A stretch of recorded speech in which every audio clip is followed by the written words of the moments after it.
besar, sebab Kau, oh Tuhan.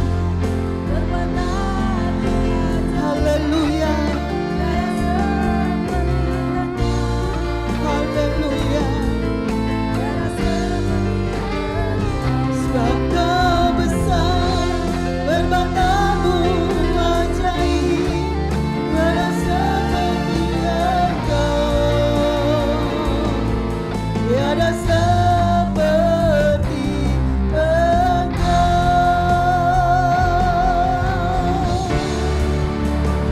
Sebab Kau besar, perbuatanmu ajaib, tiada seperti Engkau. Haleluya, tiada seperti Engkau. Sebab Kau besar, perbuatanmu ajaib, tiada seperti Engkau, tiada seperti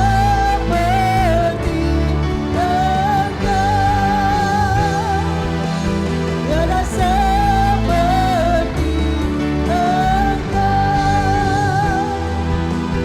tiada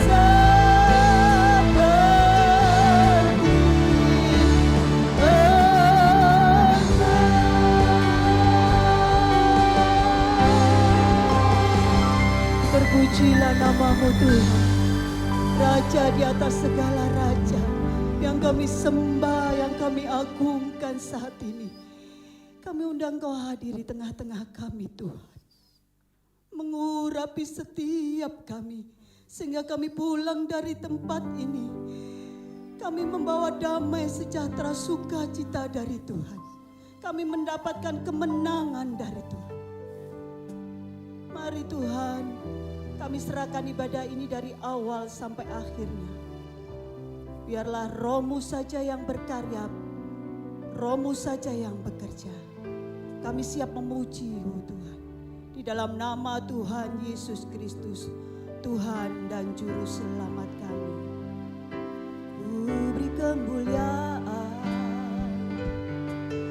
dan hormat, ku angkat suara pujian, ku agungkan nama-Mu, ku beri kemuliaan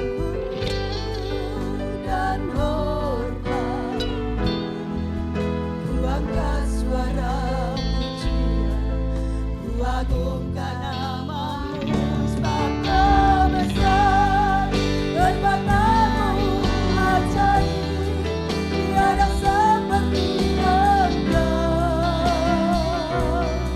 tiada seperti Engkau. Sebab Kau besar, perbuatanmu ajaib, tiada seperti Engkau, tiada seperti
Tuhan Yesus Kristus.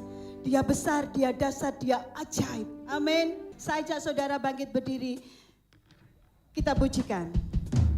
Hanya Dia, Yesus, Tuhan. Namanya sumber kekuatan kita. Namanya yang memberi kemenangan. Namanya yang memberi kesukaan dalam hidup kita.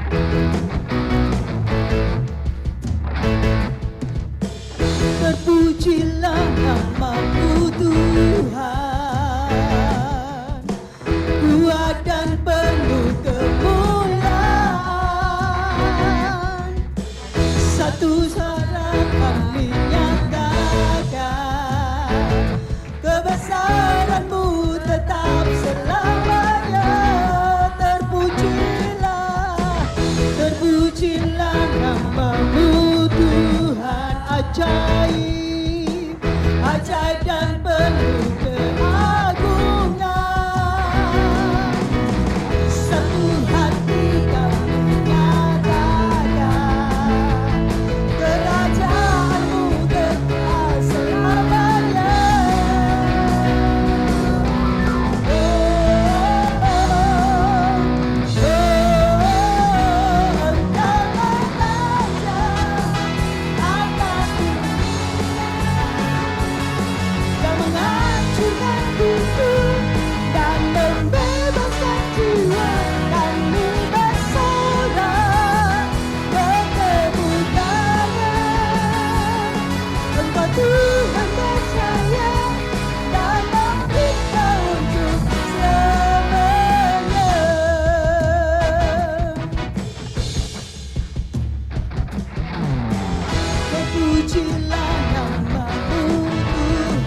Amin, haleluya. Kuat dan penuh kemuliaan. Satu suara kami nyatakan, kebesaran-Mu tetap selamanya. Selamanya.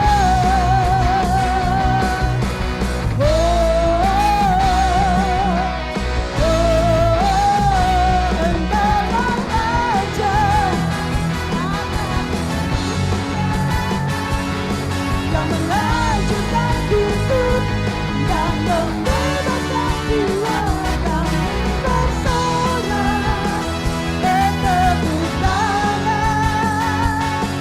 Engkau Tuhan percaya dan memberikan pengalaman kerja atas dunia yang menghancurkan kutub dan membebaskan jiwa.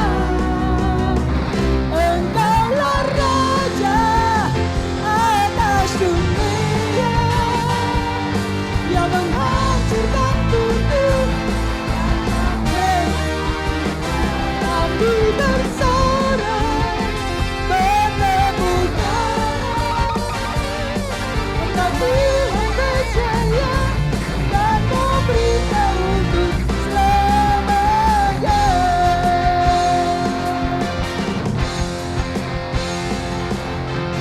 Haleluya. Hanya Dia yang dapat menyelamatkan kita.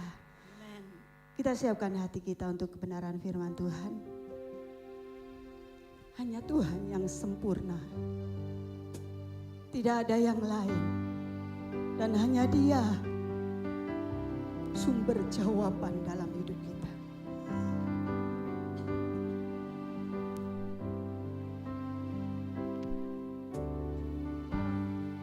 Kau sempurna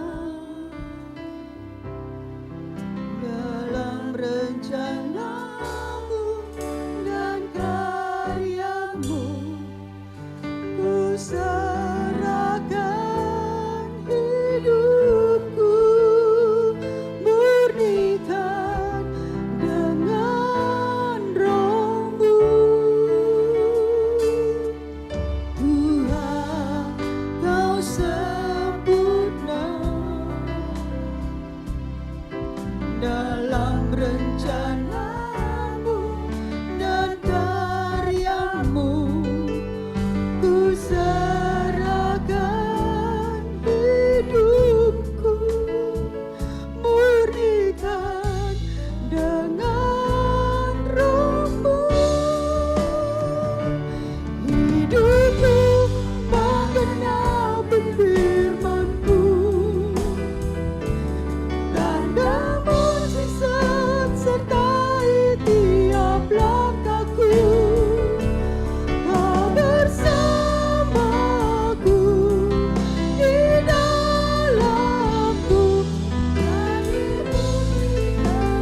perencanaan atas hidup kami yang jauh daripada yang sempurna ini Tuhan, untuk melakukan segala sesuatu yang Kau kehendaki, untuk menggenapi rencana-Mu dalam hidup kami Tuhan.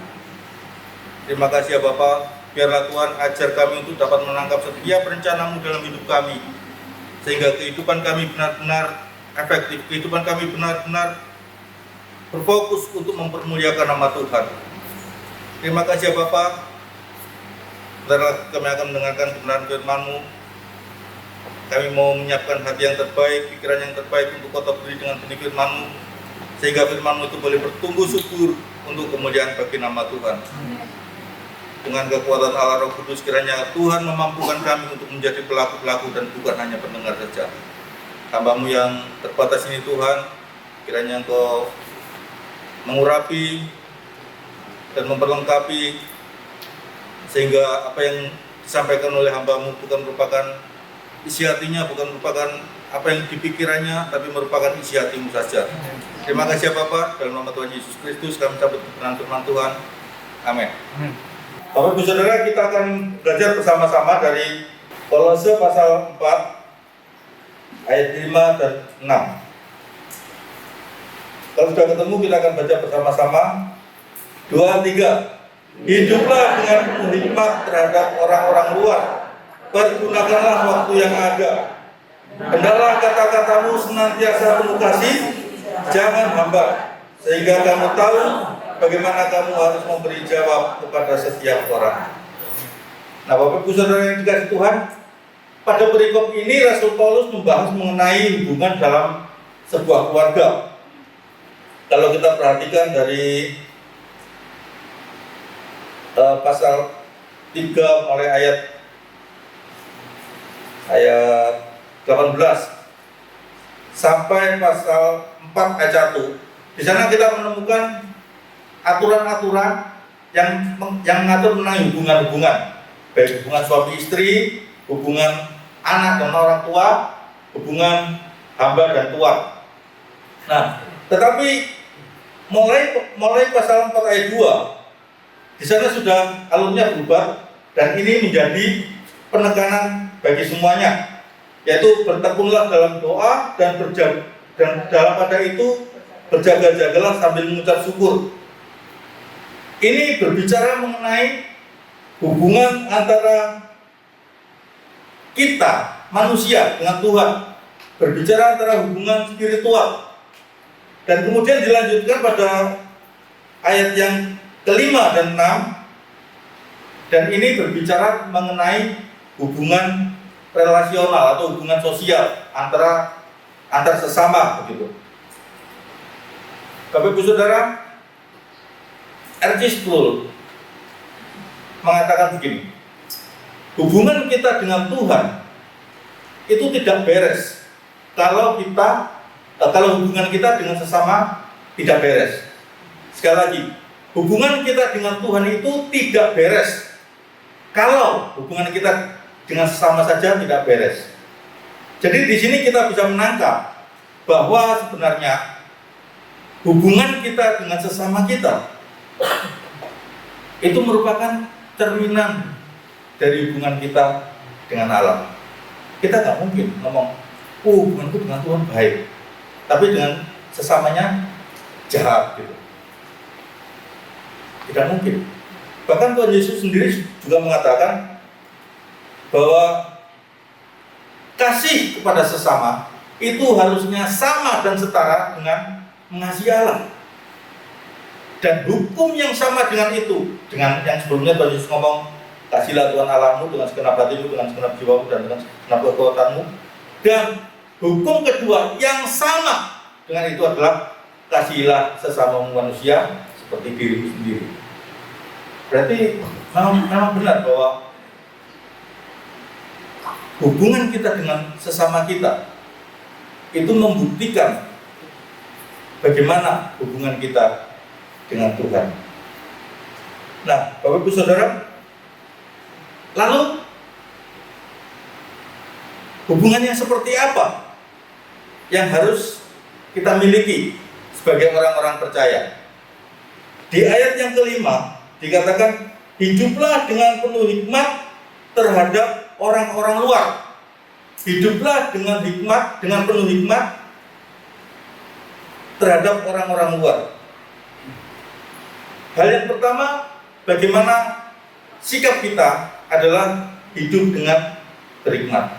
Bapak Ibu Saudara, di dunia ini sebenarnya cuma ada dua jenis manusia sih, berhikmat dan tidak berhikmat.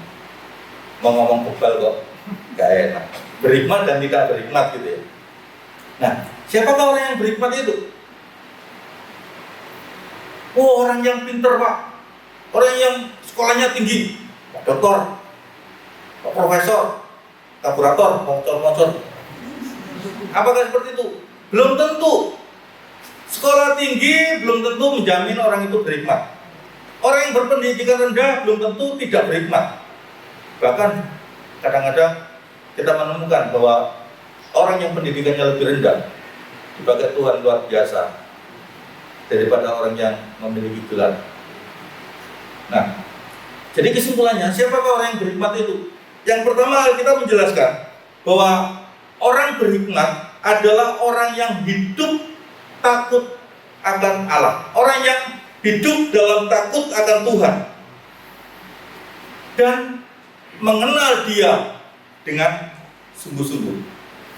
Di Amsal pasal 9 ayat yang ke-10. Lalu Tuhan Yesus juga mengatakan, orang yang berhikmat atau orang yang bijaksana itu adalah orang yang mendengar firman Tuhan, perkataanku kata Tuhan, dan melakukannya. Jadi sangat jelas orang yang berhikmat adalah orang yang mendengar firman Tuhan dan melakukan firman itu. Dengan kata lain, orang yang berhikmat adalah kita yang menjadi pelaku-pelaku firman. Banyak orang datang ke gereja, banyak orang mendengarkan khotbah, tapi hanya mendengar, hanya untuk cari hiburan, hanya untuk cari informasi, tetapi tidak memiliki niat untuk melakukannya. Nah, Bapak Ibu Saudara, di sekitar kita ini masih banyak orang-orang yang tidak berhikmat. Oleh karena itu Rasul Paulus mengingatkan kita agar kita menunjukkan bahwa hidup kita itu berhikmat pada orang-orang luar. Maksud orang-orang luar ini adalah orang-orang yang tidak berhikmat. Lalu bagaimana caranya menunjukkan kalau kita ini orang berhikmat, kalau kita ini orang bijaksana? Caranya adalah pergunakanlah waktu yang ada. Ya, terima bagian B tadi. Pergunakanlah waktu yang ada.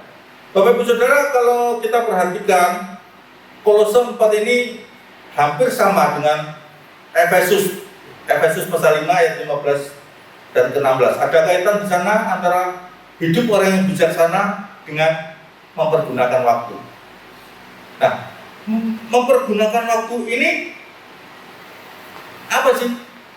Doa tiap hari yang mempergunakan waktuku. Mandi, makan, tidur, boleh, baktian, gitu. Mempergunakan waktu. Bahkan waktuku kadang-kadang kurang gitu. Apakah seperti itu? Ternyata Alkitab memiliki pengertian berbeda dengan konsep mempergunakan waktu. Mempergunakan waktu menurut Alkitab berarti menebus waktu. Tebuslah waktu. Menebus. Aku gak pernah gak ada waktu ya. Paling-paling gak ada jam. Lali nebus bisa enggak? Repot. Nah, bagaimana kita itu menebus waktu? Waktu itu kapan? Tak gadek itu kapan waktuku? Ya kan kita mungkin mikirnya gitu. Kenapa aku harus menebus? Kapan waktuku tak gadek? Nah, Bapak Ibu Saudara,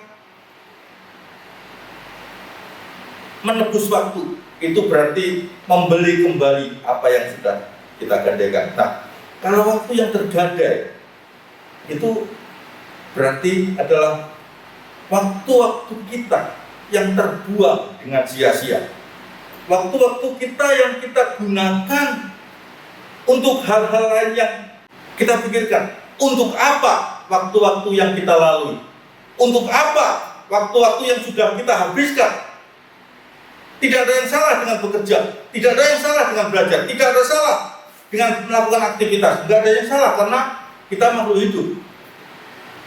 Tetapi di balik semua itu, kita perlu bertanya, apakah yang aku lakukan ini memuliakan Tuhan atau tidak? Bapak Ibu Saudara, pertanyaannya, sekarang pertanyaannya, loh, kalau waktu yang sudah terbuang ya sudah, waktu nggak bisa kembali lagi, nggak bisa diputar lagi. Gimana caranya aku menebus? Ya kan? Kan muncul pertanyaan seperti itu. Kalau bisa diputar lagi ya sudah. Kalau aku dulu bekerja curang, ya aku kembali lagi nggak curang gitu, misalnya. Bapak Saudara sekalian, memang waktu tidak dapat terulang lagi. Tetapi Tuhan selalu memberikan kesempatan yang baru dalam hidup kita. Kalau kita dulu selalu tidak menganggap bahwa kesempatan itu merupakan bagian dari rencana Tuhan atas hidup kita, maka orang yang berpikir aku akan menebus waktu akan berusaha menangkap setiap kesempatan untuk bertanya, Tuhan, apa maksudmu dengan kesempatan seperti ini? Apa kehendakmu yang terkandung di dalam kesempatan yang aku terima ini? Kalau aku masih bekerja, apa yang aku harus lakukan untuk menyenangkanmu melalui pekerjaanku? Kalau aku belajar, apa yang dapat aku lakukan untuk memuliakan Tuhan dengan belajarku? Kalau aku beribadah, apa yang bisa aku lakukan untuk menyenangkan Tuhan melalui ibadah?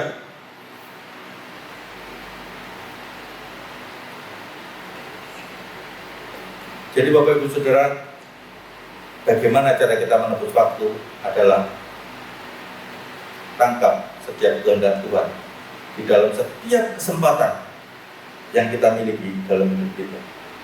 Jadi akhirnya apa? Kita mempergunakan waktu itu bukan untuk hal-hal yang sia-sia, tapi kita betul-betul akan berpikir, kita betul-betul akan ngitung.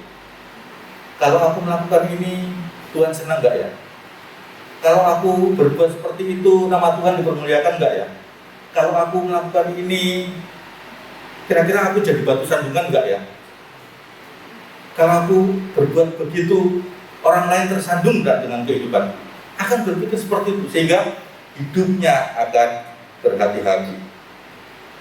Bapak Saudara sekalian, kalau kita perhatikan ya, ibadah sekarang ini, yang kita bersyukur bisa onsite seperti ini, itu merupakan suatu kesempatan yang Tuhan berikan dalam hidup kita.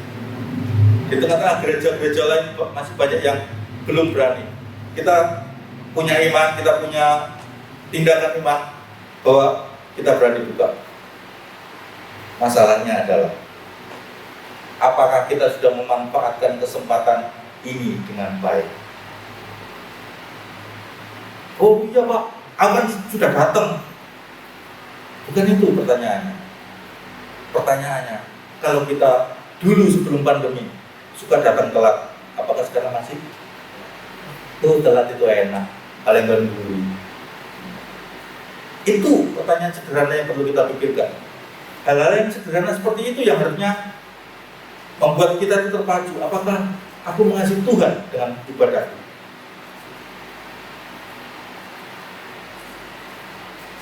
Apakah kita sudah mempersiapkan diri dengan baik sebelum ibadah kita? Kalau dulu kita misalnya bekerja, sudah mau ibadah, semua asal-asalan, datang mandi, siap-siap berangkat. Apa sekarang ini kita melakukan hal yang sama tanpa kita berpikir, aku benar-benar mempersiapkan diri untuk ibadah. Berdoa dulu di rumah, betul-betul siap hatinya, tidak menyimpan ganjalan, tidak menyimpan kepahitan pada orang lain, sudah beres semua baru datang beribadah, atau kita masih cuek-cuek saja. Ini kesempatan. Nah Bapak Ibu Saudara, hal yang lucu sekali ketika saya memperhatikan data YouTube kita, sebenarnya dari sekian ratus yang nonton YouTube, kalau di rata-rata dari tayangan kurang lebih 45 menit sampai 50 menit, itu rata-rata yang ditonton orang itu hanya 10 sampai 12 menit. Artinya apa? Artinya tidak semua orang, tidak semua jemaat kita mengikuti ibadah itu dari awal sampai akhir. Wah, sing muncul gimana? Gimana? Males wis. Bapak Ibu, kita tidak pernah berpikir bahwa itu sebenarnya merupakan cara Tuhan mengajak kita berkomunikasi, tetapi kita anggap apa? Tahukah kita bahwa perilaku semacam itu adalah sebuah bentuk menghambur-hamburkan waktu? Tuhan sudah mempercayakan pada kita punya gadget, punya HP. Tuhan sudah memberikan berkat pada kita sehingga kita bisa beli kuota. Tuhan sudah memberikan kepada kita kesempatan, kebebasan untuk memilih jam ibadah. Kan kalau ibadah online kan tidak selalu tepat, tapi masih bisa aku nanti aja. Tidak apa-apa. Saya sering seperti itu karena jam 3 waktu itu saya belum pulang kerja. Jadi ibadahnya setelah itu atau malam. Kita punya kesempatan untuk bebas memilih. Kita sudah diberi kenyamanan.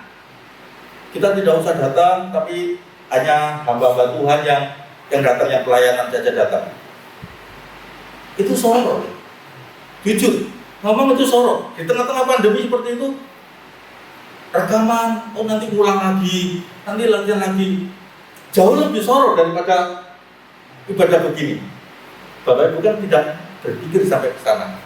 Nah, saya mau ngomong bukan soal itu ya, karena kita sudah konsen, tapi tetap ada online, tetap diadakan karena untuk memfasilitasi mereka yang ingin kebaktian minggu, ingin mendengarkan kebaktian minggu, tapi kan nggak bisa, jadi harus di online kan begitu.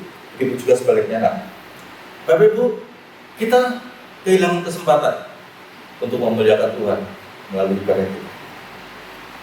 Nah, bukan saja dalam ibadah, dalam segala hal dalam hidup ini, kita seringkali abai, kita seringkali lalai untuk menangkap maksud Tuhan. Kalau kita perhatikan Bapak Ibu Saudara, melalui pandemi ini berlaku secara umum ya, bukan hanya orang Kristen, bukan hanya orang percaya, berlaku secara umum. Mereka yang dapat menangkap kesempatan itu adalah mereka yang maju. Mereka yang bisa menangkap kesempatan, mereka yang bisa menangkap peluang dan melakukannya dengan gigih, itu adalah orang-orang yang berkembang, yang kemudian sukses gitu. Bagaimana dengan kita?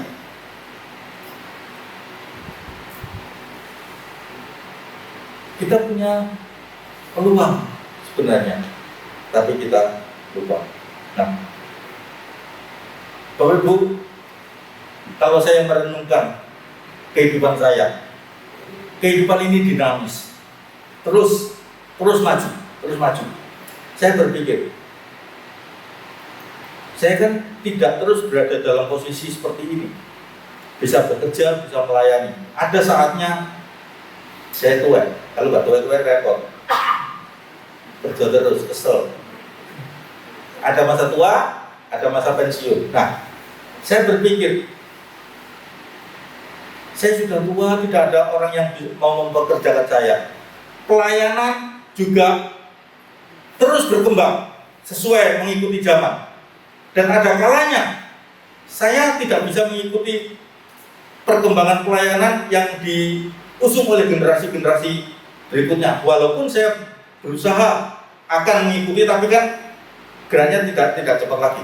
tidak bisa seperti generasi-generasi di bawah saya. Saya rasa kita semua seperti itu. Tante Joplin juga mungkin generasinya berbeda dengan generasi kami, tapi beliau masih bisa mengikuti.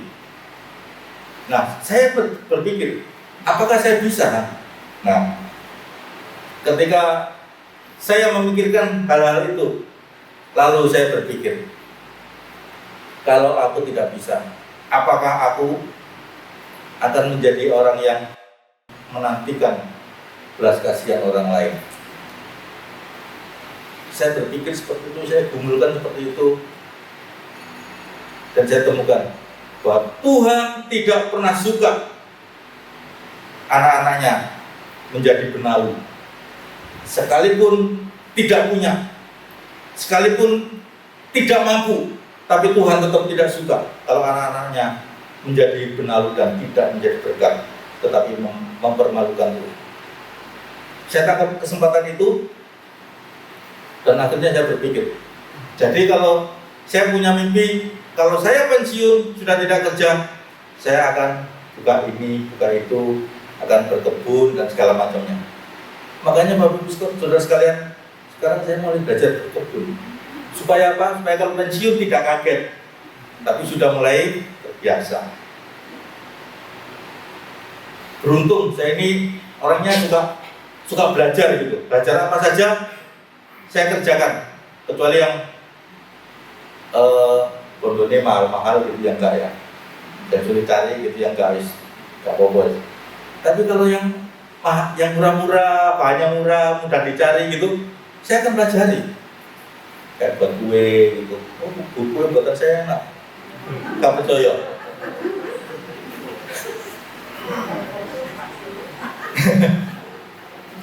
Ya, itu intermezzo aja. Nanti kalau makan kue buatan saya mulus nanti. Nah, seperti itu. Belajar membuat kopi, belajar bercocok tanam, belajar ada ilmu baru lagi yang saya dapat ini, nanam tanpa lahan. Saya coba pelajari karena saya berpikir bahwa ketika nanti saya tua, saya punya kegiatan yang akan bisa menginspirasi, akan bisa menjadi berkat. Jadi kalaupun saya belum bisa membagi-bagikan apa yang saya miliki, setidaknya ada hal-hal yang bisa saya bagikan sebagai berkat bagi orang-orang lain. Nah, Bapak Ibu Saudara, Rasul Paulus bukan hanya ngomong soal pergunakanlah waktu, bukan hanya ngomong tebuslah waktu, tetapi dia adalah satu teladan yang sempurna bagi kita. Rasul Paulus di dalam sebelum dia mengenal Tuhan, sebelum dia dipanggil oleh Tuhan Yesus menjadi hambanya, dia belajar sampai diakui sebagai orang yang paling pintar, bahkan sampai masuk jadi orang Farisi. Tetapi apa yang terjadi? Ketika dia menemukan Tuhan, ketika dia mengalami perjumpaan dengan Tuhan, dia berkata, semuanya itu kuanggap sampah karena pengenalanku akan Tuhan. Tunggu dulu, apakah pengetahuannya itu sampah? Apakah kepintarannya itu sampah? Bukan itu yang dimaksud. Yang dianggap sampah adalah perilakunya ketika dia mengejar ilmu, ketika dia berusaha belajar matematika. Ternyata itu bukan untuk menyenangkan Tuhan, bukan untuk melayani Tuhan, bukan untuk sebagai caranya mengenal Allah dengan benar, tetapi dipakai untuk menyerang umat-umat Tuhan. Dan itulah yang dianggap sampah oleh Rasul Paulus. Makanya dia berkata, tebuslah waktu. Dan kita tahu Rasul Paulus menebus waktunya. Sejak dia dipanggil oleh Tuhan, hidupnya didedikasikan untuk Tuhan, untuk melayani Tuhan sampai mati. Alkitab mencatat Berkali-kali Rasul Paulus mengalami penderitaan. Berkali-kali Rasul Paulus dianiaya. Berkali-kali dijebloskan penjara. Apakah dia mundur? Tidak. Karena baginya hidup adalah Kristus, mati adalah kehidupan. Itu arti menebus waktu. Jadi Bapak Ibu, sebagai orang yang percaya, kita harus memanfaatkan setiap waktu yang diberikan Tuhan. Jangan lagi hidup kita seperti saat kita masih bebal atau masih belum berhikmat, menghambur-hamburkan waktu, membuang-buang waktu. Tetapi mari kita pakai waktu kita untuk hal-hal yang mempermuliakan Tuhan. Sehingga ada perbedaan antara kehidupan orang-orang yang berhikmat dengan yang tidak berhikmat. Itu hal yang pertama, yaitu hidup dengan berhikmat. Hidup dengan berhikmat bagaimana? Dengan mempergunakan waktu secara bijak, secara tepat. Yang kedua, ayat yang ke-6, hendaklah kata-katamu penuh kasih. Berkata-kata penuh kasih. Apakah maksud dari kalimat ini? Apakah setiap kalimat kita harus ada kata kasih? Bapak Ibu Saudara, kasih. Mari kita membuka kitab Kolose, kasih. Saya belum makan, kasih. Apakah seperti itu? Tidak. Itu malah aneh. Kata-kata yang penuh kasih itu gimana sih? Kata kasih di sini bukan memakai kata agape atau filia, tetapi menggunakan kata anugerah, kasih karunia, karis. Jadi kalimat ini sebenarnya berbunyi demikian. Hendaklah kata-katamu itu selalu berada di dalam kasih karunia. Hendaklah kata-katamu selalu berada di dalam kasih karunia. Jadi artinya bahwa setiap perkataan kita itu membuat orang yang mendengarnya beroleh kasih karunia Tuhan. Bapak Ibu, terus terang ayat ini merupakan apa yang menjadi pergumulan saya yang sangat berat. Saya ini orang yang ceplas-ceplos dan seringkali ceroboh, tidak memperhatikan karakter orang lain. Kadang-kadang omongan saya itu menyakiti hati orang lain, tapi saya sendiri nggak merasa kalau itu menyakiti gitu. Saya anggap itu sebagai guruan gitu. Dan ternyata ini salah. Saya lalai memperhatikan bahwa gak semua orang itu karakternya sama dengan saya. Kalau saya mungkin ya, kalau saya dikata-katakan negatif, saya itu bisa membalikkan jadi positif. Misalnya ini, orang ngomong sama saya kasar gini, kamu tuh goblok, ini gak iso. Kalau saya hanya berhenti pada kata-kata kamu goblok, maka jadilah saya orang goblok. Karena saya mengaminkan apa yang dibilang orang itu. Tapi puji Tuhan, saya mampu mengolah itu. Jadi kalau kamu goblok, gini aja gak bisa. Jadi saya berpikir begini, kamu goblok, gini aja gak bisa. Berarti saya pasti bisa kalau belajar untuk melakukan sesuatu, belajar mengerjakan ini, belajar mengerjakan itu, maka kamu gak goblok. Dan itu yang sering kali saya lakukan. Ketika orang mengatakan saya sesuatu yang negatif, saya akan buktikan dengan kebalikannya. Nah, tapi masalahnya kan saya gak boleh menganggap orang lain itu sama kayak saya. Nah, di sini saya sering kali gagal. Di sini. Harusnya bukan saya yang menuntut orang itu sama atau menyesuaikan karakter saya, menyesuaikan diri dengan karakter saya, tetapi sayalah yang harus menempatkan diri dalam karakter mereka. Nah, kata-kata yang penuh kasih karunia ini memiliki pengertian bagaimana di dalam setiap perkataan kita itu orang bisa merasakan ada nuansa kasih Tuhan. Sekali lagi, kata-kata yang penuh kasih karunia itu memiliki pengertian bagaimana di dalam setiap perkataan kita orang bisa merasakan ada nuansa kasih Tuhan di dalamnya. Apa saja itu? Kalau kita perhatikan di ayat yang kedua dari Kolose pasal 4, di sana ada kata berteguhlah dalam doa dan dalam pada itu berjaga-jagalah sambil mengucap syukur. Nah, Bapak Ibu, ada hal yang menarik di sini bahwa kata mengucap syukur itu ada kaitannya dengan kasih karunia.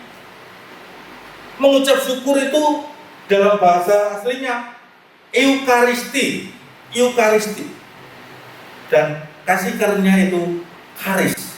Ini berkaitan, berarti seolah-olah iu kan baik, karis anugerah Allah yang baik.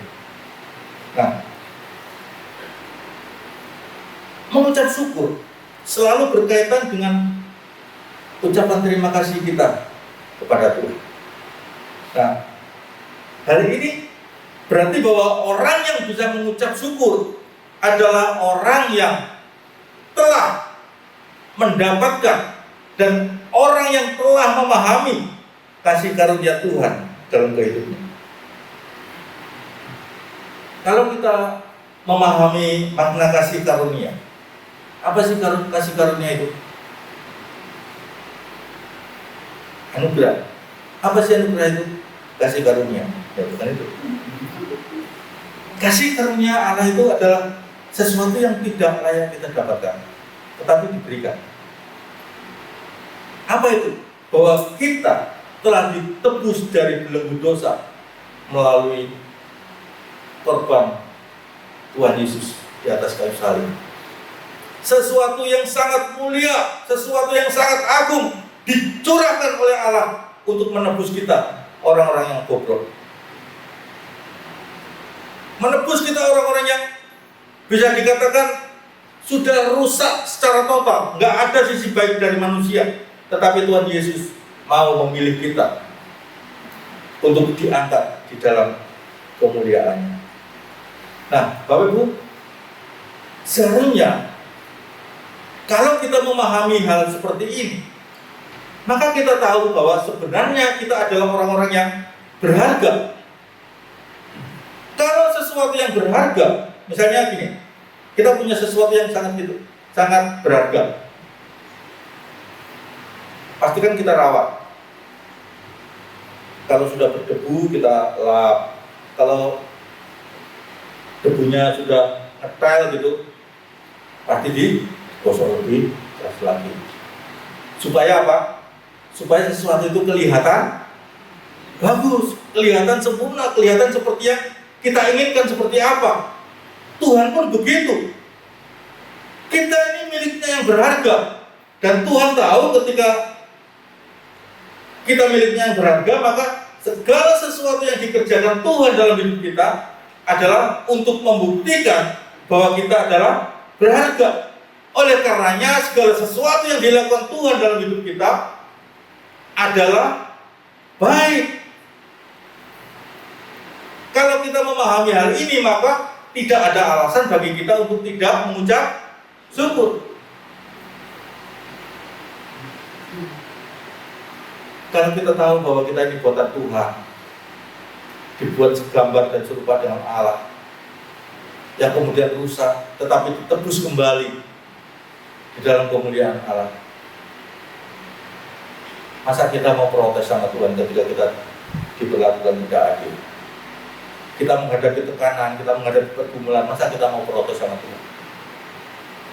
Apapun yang dikerjakan Tuhan, apapun yang diizinkan Tuhan terjadi dalam hidup kita, semata-mata akan mendatangkan kebaikan bagi kita yang mengasihi Dia. Roma 8 ayat. Nah, Bapak Ibu Saudara, mungkin yang dikerjakan Tuhan itu membuat kita tidak nyaman. Emang betul. Kadang-kadang Tuhan itu mendidik kita, Tuhan itu kadang-kadang mendisiplin kita, membuat kita tidak nyaman. Betul. Tetapi kalau kita memahami arti kasih karunia, kalau kita memahami bahwa kita ini sudah mendapatkan kasih karunia yang luar biasa, maka kita itu hanya akan bisa melihat, oh Tuhan begini karena aku salah, Tuhan begini karena Dia ingin aku berkilau. Jadilah padaku seperti yang itu yang dikerjakan Tuhan. Tuhan ingin kita memancarkan kemuliaan-Nya, maka Tuhan akan memoles kita, Tuhan akan menggosok kita, dan harusnya kita bersyukur karena Tuhan akan mendandani kita. Bapak Ibu Saudara, orang yang tidak pernah mengucap syukur adalah orang yang belum merasakan dan belum memahami apa itu kasih karunia Tuhan. Berdoa, minta hikmat Tuhan supaya kita tuh bisa memahami betul-betul kasih karunia Tuhan. Banyak orang Kristen belum mendapatkan kasih karunia. Memang di gereja, tetapi belum mendapatkan kasih karunia secara pribadi. Itulah sebabnya kita temukan di gereja masih banyak orang ngomel. Di gereja masih kita temukan orang-orang yang suka bersungut. Banyak orang yang protes, banyak orang yang gondoan, seperti itu. Itu kan contoh-contoh orang yang tidak mengucap syukur. Nah, jadi kata-kata kita harus penuh dengan kasih karunia. Salah satunya adalah dengan cara bagaimana perkataan kita itu dengar oleh orang lain selalu bersyukur. Kita tuh nggak mengumbar pergumulan kita sama orang lain, enggak. Seolah-olah Tuhan itu kejam, seolah-olah Tuhan itu nggak peduli, tidak. Tetapi ketika orang lain melihat kita sedang bergumul, mengalami pergumulan itu, bagaimana ditinggal suami, bagaimana ditinggal istri, bagaimana di PHK, terus memang Tuhan itu kejam kok. Tuhan itu nggak sayang kok sama aku. Nah kan, seperti itu. Tuhan ini bolang, aku padahal sudah melayani, aku padahal sudah memberikan persembahan, tapi kok balasannya Tuhan seperti ini. Nah, kan seperti itu orang yang tidak mengucap syukur. Tapi kalau kita berkata, oh memang aku menghadapi hal seperti itu, tapi aku tahu Tuhan punya maksud yang luar biasa, Tuhan punya maksud yang lebih indah. Ini yang membedakan hidup kita, orang-orang percaya, orang-orang yang berhikmat dengan orang-orang yang di luar. Perkataannya penuh dengan kasih karunia, perkataannya penuh dengan ucapan syukur. Yang kedua, hendaklah kata-katamu penuh kasih karunia, jangan hambar. Perkataan yang tidak hambar. Hambar itu apa sih? Anyep. Kata rasanya. Loh, Pak, ya memang kata-kata gak bisa dirasakan, Pak. Anyep gitu. Maksudnya apa sih? Di dalam bahasa aslinya ini berkata begini, hendaklah kata-katamu itu di dalam senantiasa dalam kasih karunia dan dibumbui dengan garam. Dibumbui dengan garam, artinya jangan hambar itu dibumbui dengan garam. Jangan salah tangkap ya. Oh berarti ditambahi garam. Garam bikin orang darah tinggi. Berarti kata-kataku harus bikin orang darah tinggi, ngamuk. Bukan seperti itu. Dibumbui, arti dibumbui itu pas sesuai takaran sehingga bisa dinikmati. Perkataan kita bisa dinikmati. Bukan perkataan kita bikin emosi orang, bukan. Kata dibumbui ini berarti bahwa garam itu harus sesuai, dibumbui dengan garam ya. Jangan sak panci, garamnya sak kilo ya. Prosoku bisa dinikmati. Bikin orang butuh gitu, memang. Wah, jangan apa ini.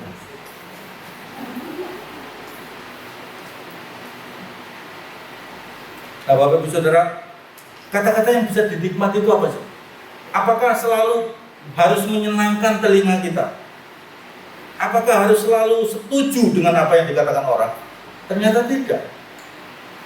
Kata-kata yang bisa dinikmati adalah selalu berkata kebenaran, selalu mengatakan kebenaran. Bisa saja itu berupa teguran, tetapi tegurannya tidak bersifat menghakimi. Kan ada orang-orang yang katanya baik, perhatian. Aku ini perhatian sama kamu, maka kamu tegur ini, makanya jangan seperti itu, jangan begini, jangan begini. Kelihatan akibat dosa ini seperti itu ya bukan begitu.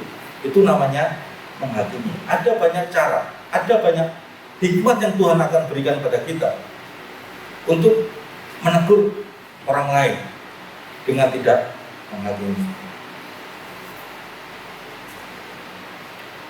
Teguran harus dilakukan dengan penuh kasih karunia. Tidak untuk menghakimi, tetapi untuk mengingatkan kembali tentang kasih karunia Tuhan. Bukan hanya itu, perkataan kita harus selalu positif, harus selalu membangkitkan semangat. Ketika ada orang-orang yang lemah, perkataan kita harus menguatkan. Ketika kita melihat saudara kita, teman-teman kita sedang tidak bergairah, kurang motivasi, mulai putus asa, kata-kata kita harus membangkitkan semangat. Jangan tambah diblek-blek no. Aduh, pandemi itu soron yo, terus di PHK, bojo jalur lipstik, nafsu. Makanya toh, yang kerja itu sungguhnya kita di PHK. Masa kita ngomong gitu? Itu bukan perkataan anak-anak Tuhan. Maka kita bangkitkan semangatnya supaya bergairah lagi, supaya memiliki motivasi untuk bekerja lagi. Nah, Bapak Ibu Saudara, masalahnya adalah kita itu biasanya sulit untuk menerima jika orang lain itu mendapatkan promosi, apalagi orangnya itu masih levelnya di bawah kita. Kalau kita menghadapi hal-hal yang seperti itu, bagaimana reaksi kita?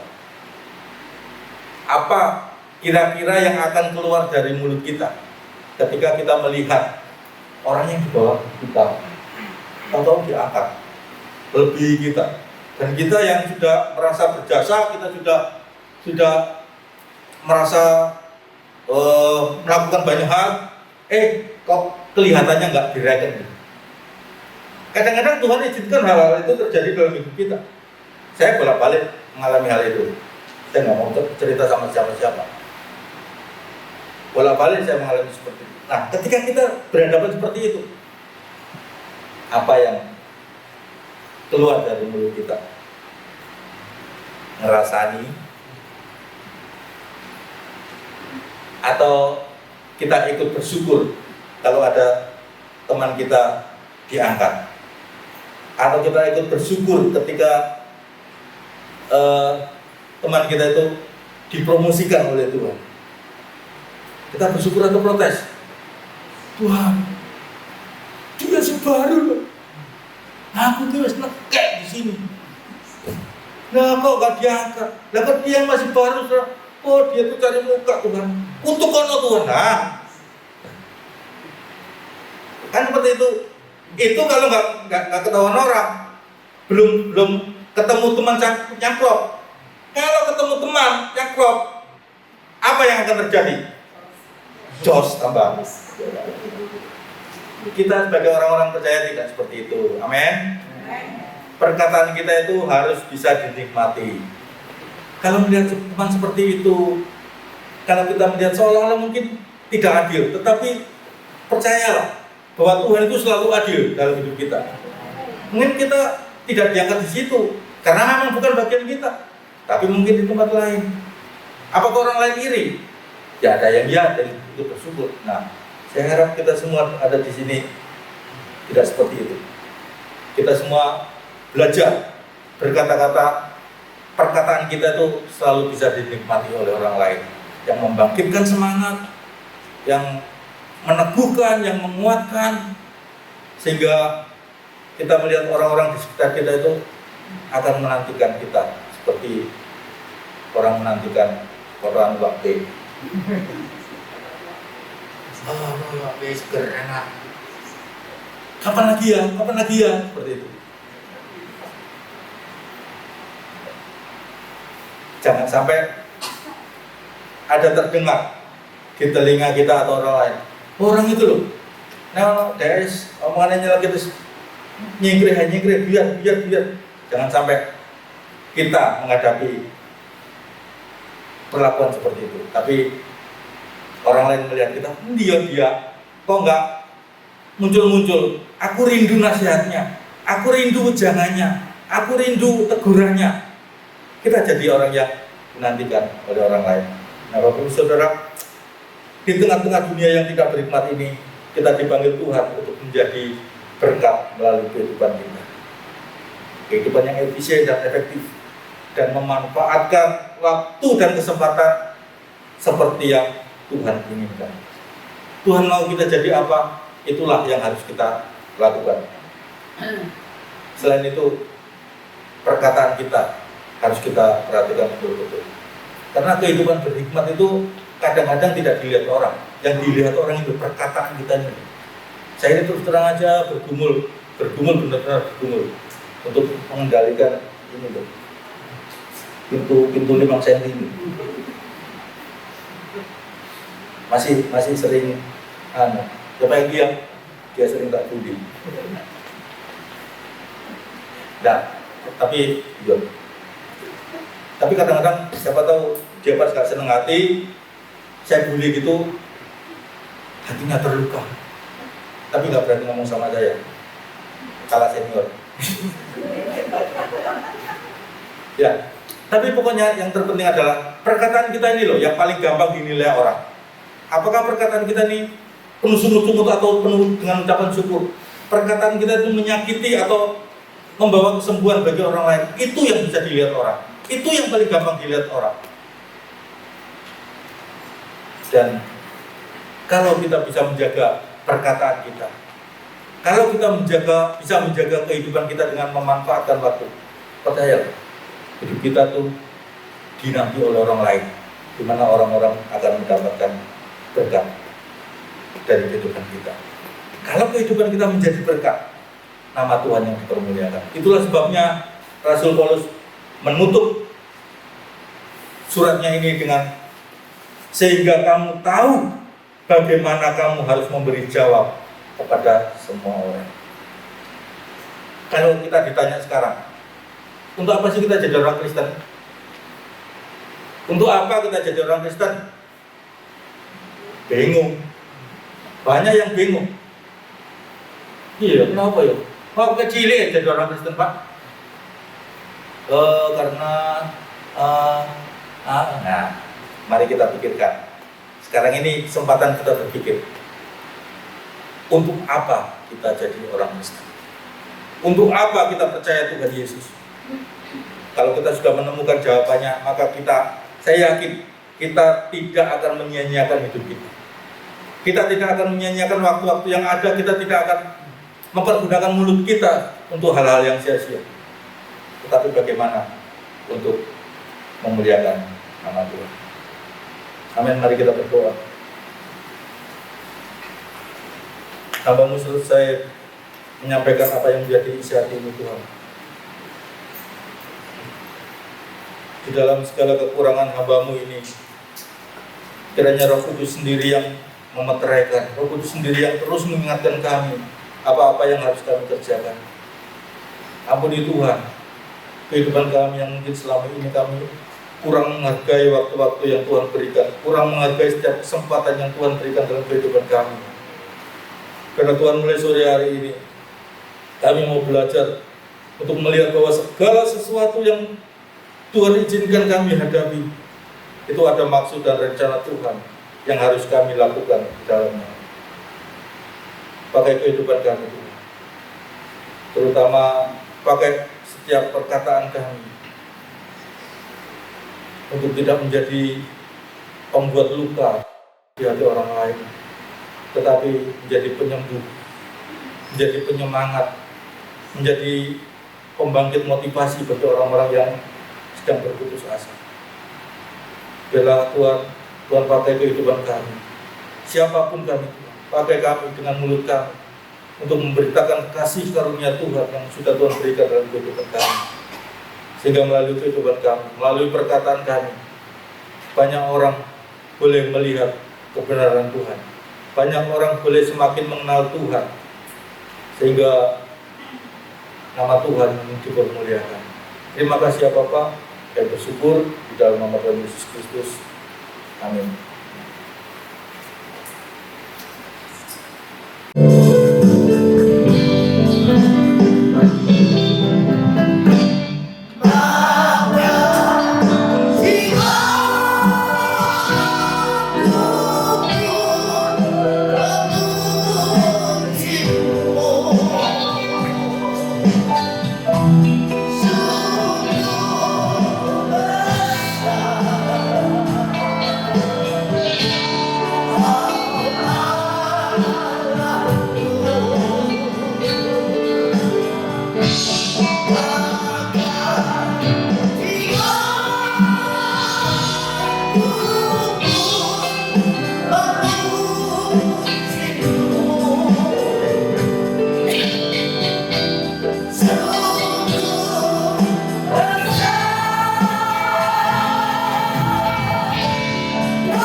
Kami mengembalikan segala pujian, hormat, dan kemuliaan kepada Bapa di surga dalam nama Tuhan Yesus yang sudah hadir dan memberkati ibadah kami sore hari ini.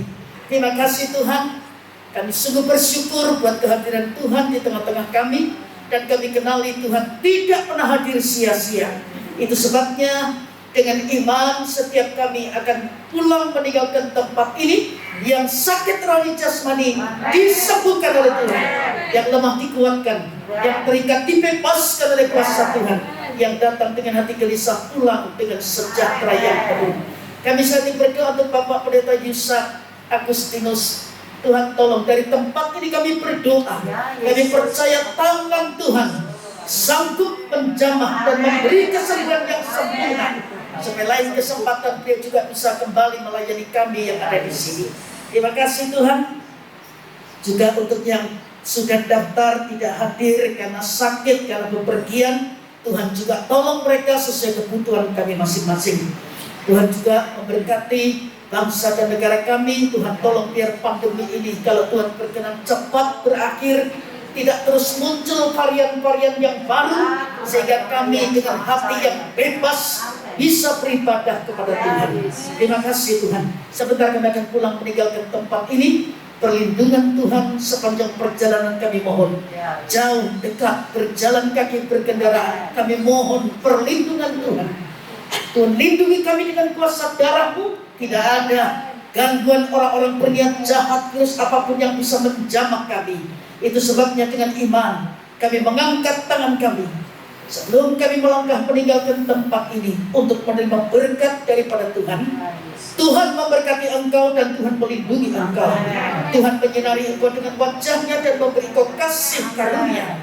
Tuhan menghadapkan wajah-Nya kepadamu dan memberi engkau damai sejahtera. Turun dan tinggal atas kami dan keluarga kami.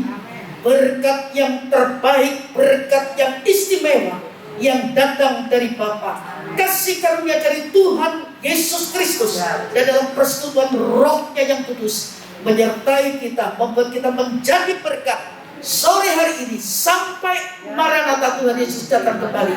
Dan berkat ini kami terima dalam nama Tuhan Yesus Kristus. Yang diberkati sama-sama berkata amin. Ya, selamat sore, Tuhan memberkati Bapak Ibu saudara sekalian.